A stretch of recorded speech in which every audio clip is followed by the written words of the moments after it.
कई सालों के बाद आद्रा नक्षत्र ऐसा झूमकर बरसा था कि ताल तलैया पोखर डबरा सब भर गए थे। खेत पानी से लबालब भर गए थे, पर लखनदी नहर अभी खाली थी, इसलिए पानी नीचे उतरने में समय नहीं लगा। जब खेतों का पानी घटने लगा तो 2-3 दिनों में ही घटकर नीचे चला आया।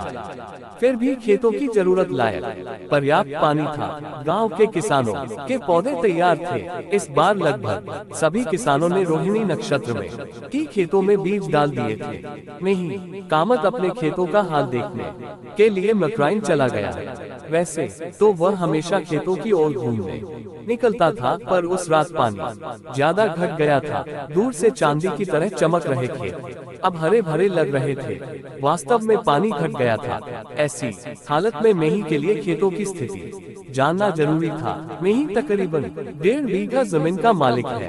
कुछ खेत बटाई पर दे रखा है, पर वे सब एक जैसे ही हैं। मेही के शब्दों में फूलों का रस मकरंद और खेतों का सार मकराइन खेत वह सबसे पहले बिरार पहुंचा। उसने अपेक्षाकृत ऊंची जगह पर बीज डाला था। बीज के लिए उस खेत की मिट्टी अच्छी व दोरस थी। पौधे के लिए ही तैयार किया हुआ 100 अच्छे पौधे हुए थे। हरा भरा खेत था, एक भी खरपतवार नहीं था। लहलहाता सा लग रहा था खेत। उन्हें देखकर किसी भी किसान के पैर अनायास ही रुक जाते थे। वे प्रशंसा करते। कोई पूछ लेता किसका है, उन खेतों को जानने वाले बोल पड़ते, और किसका होगा। ऐसे मन को लुभाने वाले पौधे और किसके हो सकते हैं सिवा मेही के। पूरे गांव के कुशल किसानों में उसका नाम सबसे ऊपर है। जैसे उसका नाम मेही है, वैसे ही वह है भी महीन अर्थात अच्छा। वैसे तो वह बहुत से दूसरे काम भी जानता है, पर खेती बाड़ी के काम में उसकी रुचि गजब की है। बस समझ लीजिए कि पूरा दिन खेत में ही गुजारता है। वह जुते हुए खेत की मिट्टी से खरपतवार ऐसे निकालता है कि देखते ही बनता है।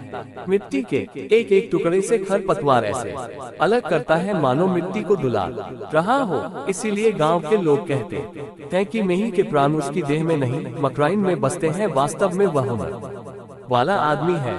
गांव के भरे पूरे लोग दूसरे के खेतों में काम नहीं करते, पर मेही ऐसा नहीं है। उसे जब भी अपने काम से फुर्सत मिलती है तो समाज का भी ध्यान रखता है, उनके लिए काम करता है। अपना काम खूब मन लगाकर करने और दूसरों के काम में लापरवाही करना उसकी फितरत में नहीं है। वह काम को काम समझता है। वह जो भी काम करता है खूब करीने से करता है, पूरी लगन से करता है। इसीलिए खेतों के मालिक उसके पास आते हैं, बल्कि यूं कहिए कि अर्जी लगाए रहते हैं। सामाजिक विचार विमर्शों में भी उससे सलाह ली जाती है।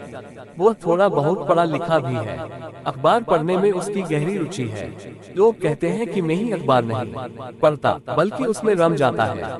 केवल पढ़ता ही नहीं, खबरों को याद भी रखता है। जब शाम ढलने लगती है तो वह अखबार लेकर बैठ जाता है। मास्टर साहब के यहाँ उसके लिए अखबार सहेज कर रखा होता है। इस बात के लिए उनका मजाक भी उड़ाया जाता है, पर वे कहते हैं मेही समाज का सजग व्यक्ति है।